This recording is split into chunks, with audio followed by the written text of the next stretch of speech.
Welcome to A Better Lifestyle, everybody. Today I have the pleasure to have Sheriff Medawar with me. Sheriff is doing some great works in the real estate industry.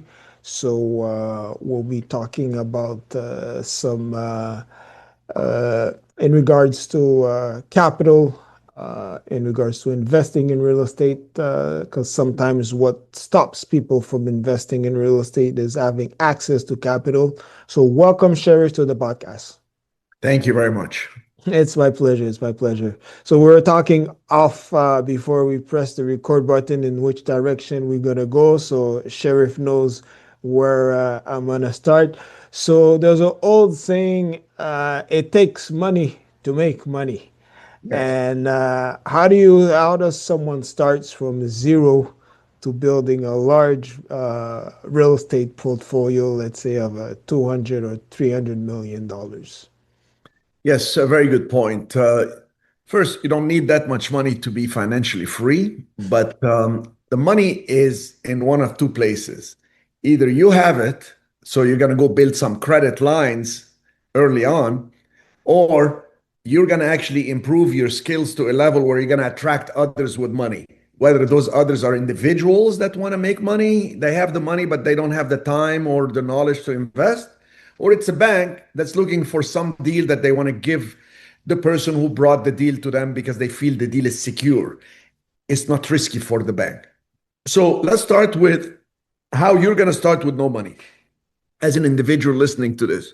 So there is a skill on how to build credit, because if you don't have money, you got to have credit lines. So usually somebody's life works like this: they get a job, so they have now earnings and an income of some sort, and that is the first step. Is I have income, so I go and I build credit. How do you build credit? You apply for credit cards, department store credit cards, gas station credit cards, simple credit cards. You can do that in two areas: personal credit, and you can set up an entity like a limited liability company or a corporation with a separate tax identification, whether in Canada or the United States or other parts of the world. It may work the same way, it depends on the countries. But you start charging things on the card and paying it on time. Charging stuff you're going to pay for cash anyway, you have to pay for it. And when you do that for a few months, you start building credit. And you constantly apply for new credit cards, constantly apply for new credit cards. And what ends up happening is you're building your personal credit. That's step one. Low credit cards like gas station and department stores, to real Visa, MasterCard, to hopefully getting an American Express. So that you can do. It's not so difficult, and it takes maybe 90 days to 4 months to build that up. Now, what happens is once you have credit lines, you may have a credit card for $3,000, but the cash advance is only $300. So how do you get the whole 3,000? So let's say you got 5 credit cards and each one is $3,000 only. So that's 15,000 of credit, but the cash advance is only $1,500, $300 per card. So how do you get it all? Well, you can use companies like PayPal, where you can set up for free a PayPal account, and then you can actually send an invoice to yourself from your PayPal account, and you pay by credit card the $15,000. It's going to cost you like 2.5% merchant fee, but the whole 15,000 will sit cash in PayPal, and you can click on a button and it goes to your bank account. So now you have $15,000 to go put as earnest money deposit on a deal that you're making, something below market that you found in an area, that you put it under market, below market, and then you go contact list of cash buyers that you can find online, that you can buy online, these people that are cash buyers, and you tell them, I got a property worth 200,000, I have it under contract at 150.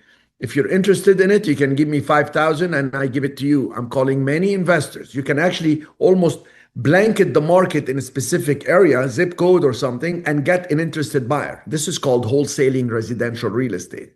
You can also do that in commercial real estate, where you can get a single tenant building, like a standalone building, like an old Jack in the Box that's vacant, or an old McDonald's that's vacant, and you call the seller, and let's say the seller wants 650,000. And you tell them the broker wants 650. You say, listen, I'll put it under contract at 600. It's a vacant building. And then you put earnest money deposit $5,000 in escrow or $10,000 in escrow, where they hold the property for you for 45 days to do your due diligence. And then they give you 15 days to close.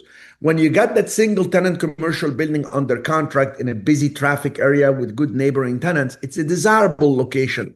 You put it under contract, you start smiling and dialing with national tenants. You can call companies like Subway, you can call Ben and Jerry's. There are 4,500 national companies from the United States growing worldwide.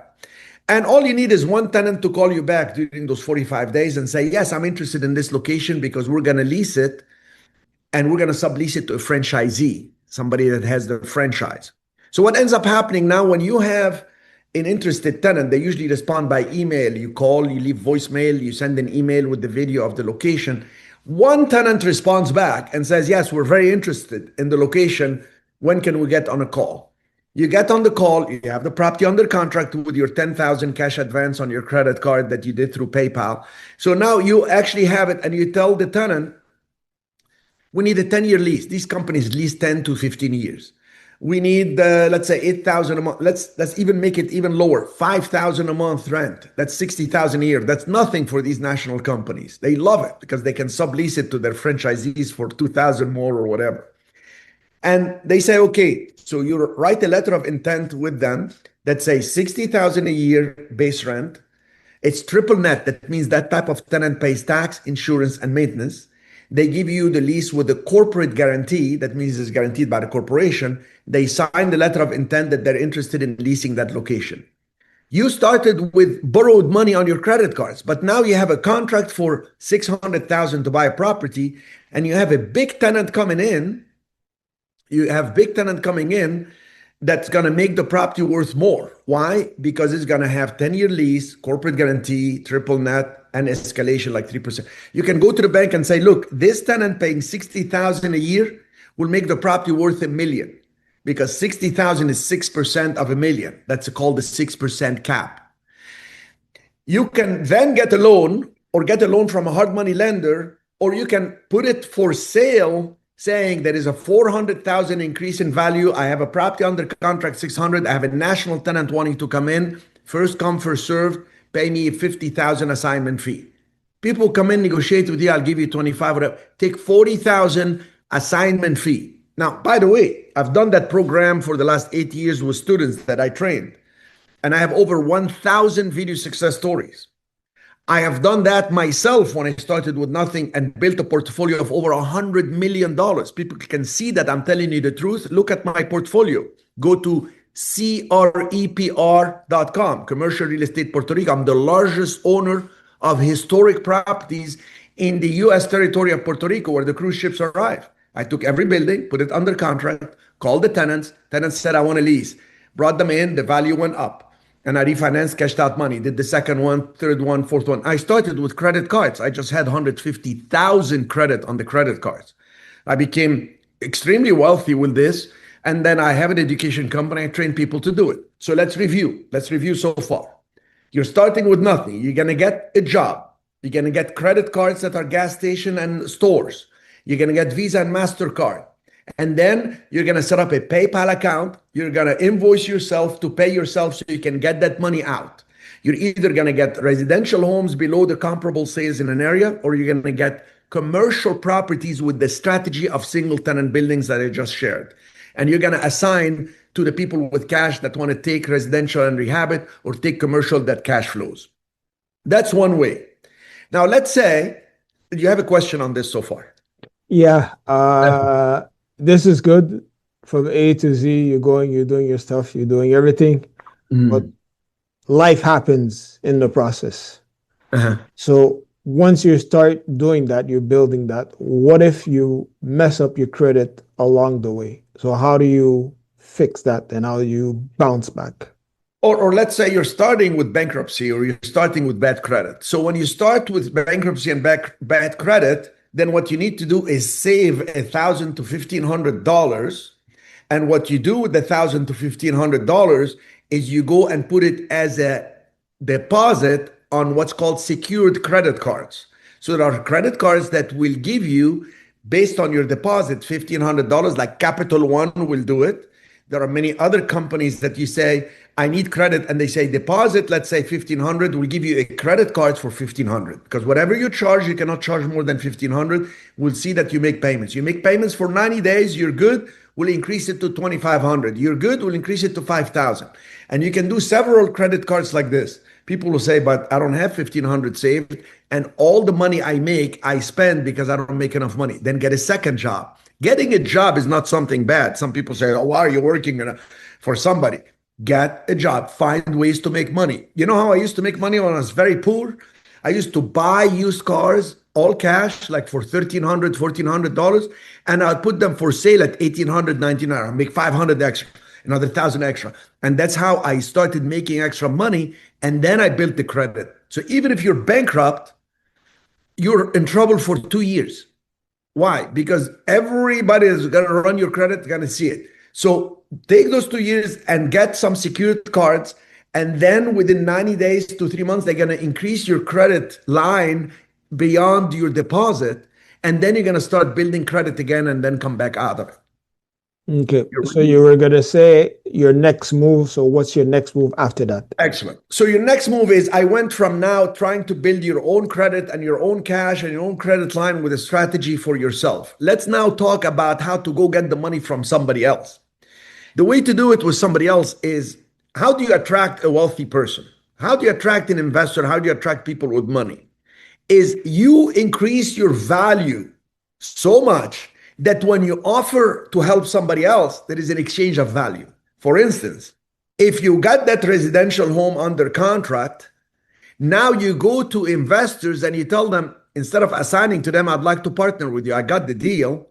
How would you like to come in as partner? I'm adding so much value to this. I'm going to assign a home to you that has 50,000 equity. I'm going to assign a commercial building to you that has 400,000 equity, 300,000 equity. How about if we partner up? Now, I've had this happen. Actually, that's how I set up students. I tell the students, I train them. I tell them, if you have the time and you have the energy to do this, I'm going to give you a training and you're going to go and do this and that. So instead of spending your money trying to buy a building you can't afford, I will be the guy you assign it to. So I increase their value for me. And then I train them to do exactly what I want in Kansas, in Miami, in Toronto. I have people in Toronto. I have this gentleman, he's actually working for Keller Williams, but he is in Toronto. He's finding the deals, assign them to me, and I get them. I put the deal together, I sign up the tenant, and then I sell it. So if somebody's starting with no money and they cannot build that much credit on themselves and all this, what value do they bring to the market? You don't get paid based on your unit of time like in a job. In the world of investing, you get paid on the value you bring. Somebody brings me value of a deal that's already packaged, and they say, I want $40,000. I did some phone calls and I lined up a great tenant. I'll say, okay, I'm going to pay you the 40. Give me the deal. I don't even check their credit. I don't care. But now that 40 helps that person now get a credit card with a deposit of 40. They get credit card for 40. And now they're able to transact bigger. And once they transact and they pay, they can keep growing their credit. And somebody with bad credit, I would like to go back to that point. Forget your personal credit. Set up an entity, a C corporation or a limited liability company with a separate tax identification number. In the United States, is called an EIN, Employer Identification Number. When you set up that, you can open a bank account. So when you withdraw, you can get credit cards under the entity. And when the entity can put upfront money and borrow some money against the credit card, pay themselves on PayPal, get the money under the entity, not under your name, and build credit under the entity. So there are ways to build the credit. The problem is, if you think you're going to have to wait 2, 7, or 10 years to rebuild your credit when your bankruptcy is out or your credit is bad and you can't recover. So take action now, and incrementally you're going to see your life changing. But you can't just build credit. Okay, what do you do? I mean, I know some people, if I tell them I give you 100,000 now, they don't know what to do with it. I'll buy a car, I will pay off my credit card, then I'm going to go buy. They think in terms of consumers. But the person has to think in terms of like, what can I bring to the market that will attract people to me? And that's how a person grows. So if I have an advice to somebody, I'm going to say, take 30 minutes of your life, just sit down and have three columns on a piece of paper. On the left column is, what is my goal? What is the ideal scene? What is the perfect flow of a day that will be the perfect lifestyle I want? Write it down. I want to be able to wake up at, I don't know, 8 a.m., work out for an hour, make some phone calls, have some cash flow coming, and this. Write all your dream. As emphasizing as possible you want to make it. It's fine. People sometimes seem to be too reasonable with themselves. Be a little bit unreasonable. What's my ideal scene? The second column, what are my problems? What's my current situation that is holding me back from the way I think to the way I feel to what I say to the way I behave? What is holding me back? Oh my God, I'm not a positive person. I don't actually take the positive actions. I don't actually meet the right network of people. I don't have the right knowledge. I don't. So write all the obstacles standing in your way to get to that goal, that part one, the achievement that you want to achieve. What is holding you back? And then part three, what can I do now to get there? Oh my gosh, I got to read a book. I got to listen to some podcast of people that have been there that can show me the road. I got to invest in myself, take some shortcut classes from people who have been there, who has done what I want to do, and then commit the time and effort. And when you write all this, you're going to get overwhelmed on that column three, which is what I need to do to get there. Because all the obstacles are right there in the middle between what you want to do and where you want to achieve the stuff. So what do? What is the smallest step I can take today? What is the smallest step next? And you grow incrementally. There is actually a term in English called gradiently. Not gradually, but gradiently. You don't see that word used often. Gradiently is, what can I do today that I can build on it the next day, that I can build on? It's like exponentially and compounding. All of a sudden, it's a tipping point. Now I have the money, I got the building. You will, next step in life after having a job is buying and selling assets to make money. So how are you going to buy and sell assets? You're either going to use other people's money by bringing them good deals, or you're going to use your money because you're going to build some money and credit to buy the asset yourself and flip it. That's going to make you the most money. And if you make a mistake, okay, do you have somebody come in and bail you out? Come in and partner with you? Are you going to be stubborn? Cut your losses, move forward. It's just up and down. Everything we want in life is uphill. So first get a job, build your credit, network with people at the same time, then buy and sell assets, which is residential or commercial, like I said. And then you now can buy and hold assets because now you have gone to the level where, oh my God, now I can afford this one. I got it. It has more value. I put some money from the credit card. I can refinance, cash out my money, and the tenants are paying for my building payments. I have an asset. And that's the level where time switches, becomes your friend. Time is no longer your enemy because the more time passes, the more the buildings increase in value. Replacement cost alone will make them go up. The rent goes up. The debt gets paid down. Then the next level, set up a real estate fund. In Canada or the United States, you can set up structures that are approved by the government. Like in the United States, it's the Securities and Exchange Commission that says you can set up a structure, tell us that you want to raise money, and go out there and tell people, look, I find these residential homes below market. I look at different markets. I set up these deals for commercial where I find the vacant buildings, put them under contract. I don't buy them unless there is a big tenant coming in. If there is no tenant, I can cancel the deal. I walk away. There is no downside. There is an upside. Would you like to invest with me? And now you have gained credibility and you are offering something to the market. So you're not pursuing anymore, you're attracting. And that's it. The rest is repeat, repeat, repeat based on your capacity and how far you want to go. I thought I will never stop. And now I slowed down a lot because I say, you know what? It's almost the same thing. And now I like to share. I like to tell people, you can do it. I came in as an immigrant in the United States. I had nothing. I was working in a hotel, but I worked so hard. It made me move up, got paid more. I said, I'm going to continue living on the small salary and the small hourly wage, but I'm going to save my money, build the credit. And then it just started happening from there. I just want to go back to the value add before. What do you think? There's other ways too of adding value, but sometimes people may not have the money, but they find people who have the money, but they don't have the time. So maybe it could be a doctor, it could be a Yes. lawyer. Yeah. So those kind of ways too, like you could go around that and find people, high network people that have the money, but don't have the time. And then you have no money, but you have the time, and you just like with your knowledge and everything that you are going to do all the work from A Mhm. to Z, and all they have to do is put the money, and this is the Yeah. value that you're adding to the deal to compensate because you're doing all the work from A to Z, and then you could structure Yeah. the deal. And you're right, but I want to be clear on something. Value is not somebody's going to tell me something. Value for me, somebody's going to show me something. Is going to offer me something.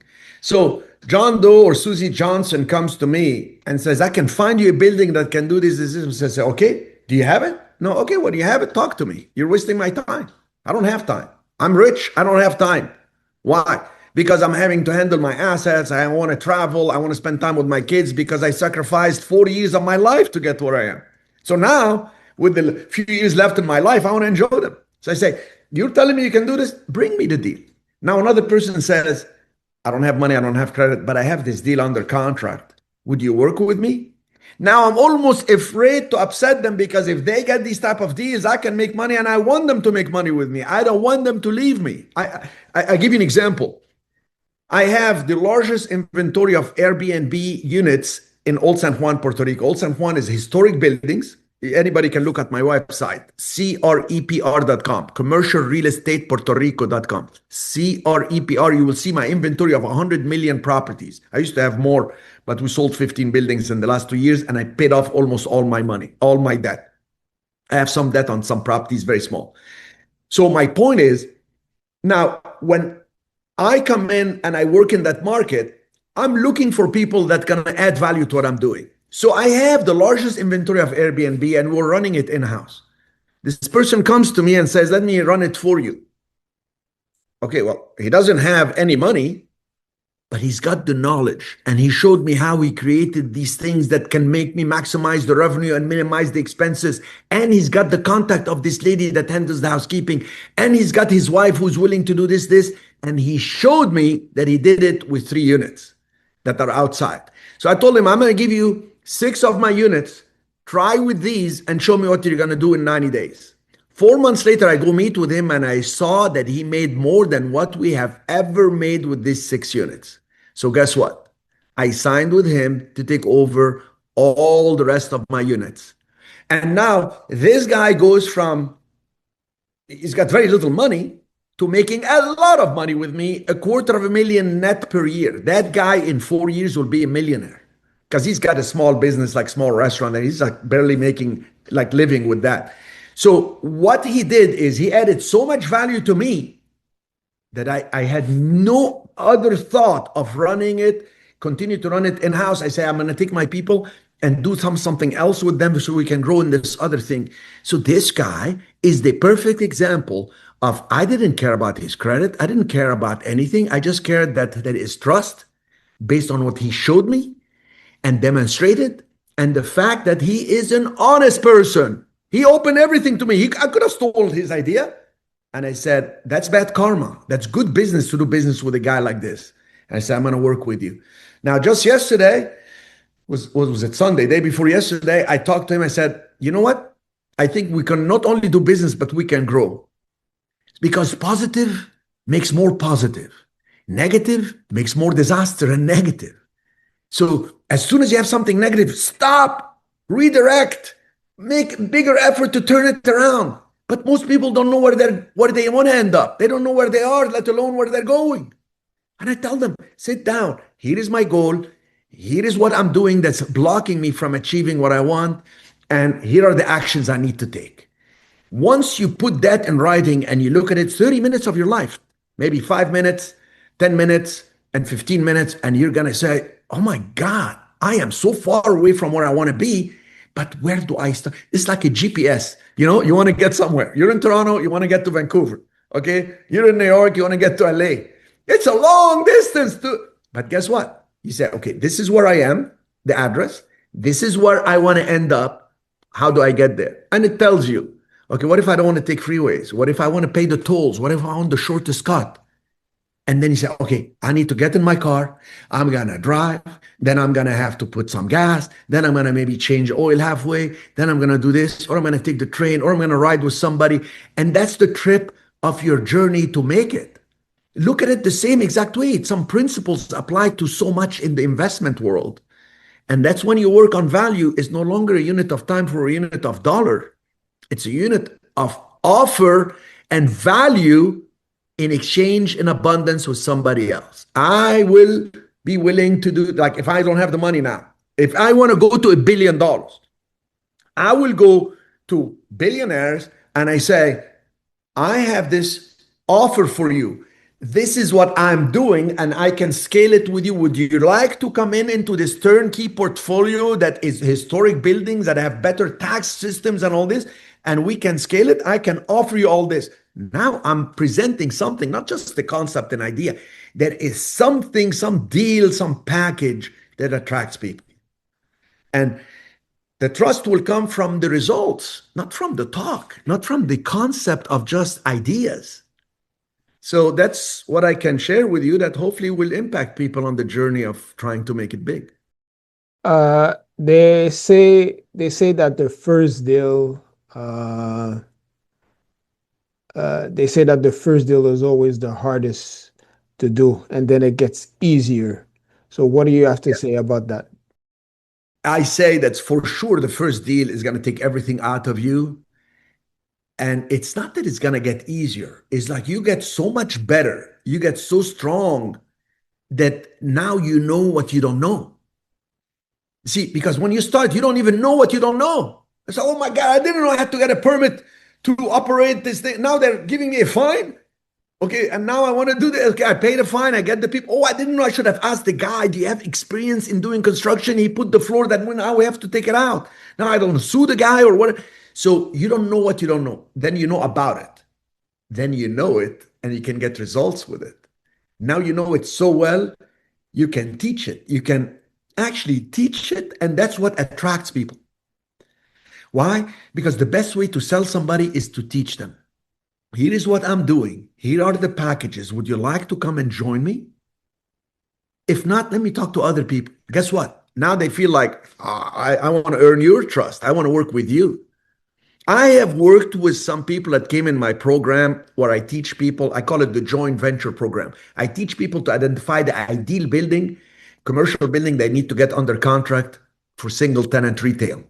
I teach them how to talk to the broker. I give them the proof of funds, because when you talk to a broker, commercial broker is going to say, you want to buy the building for 600,000. This is not pre-qualification or pre-approval. Do you have proof of funds? Do you have the money for down payment or cash to buy the building? I give them that. I said, you're working with me. You put your name and or Cheri Medawar.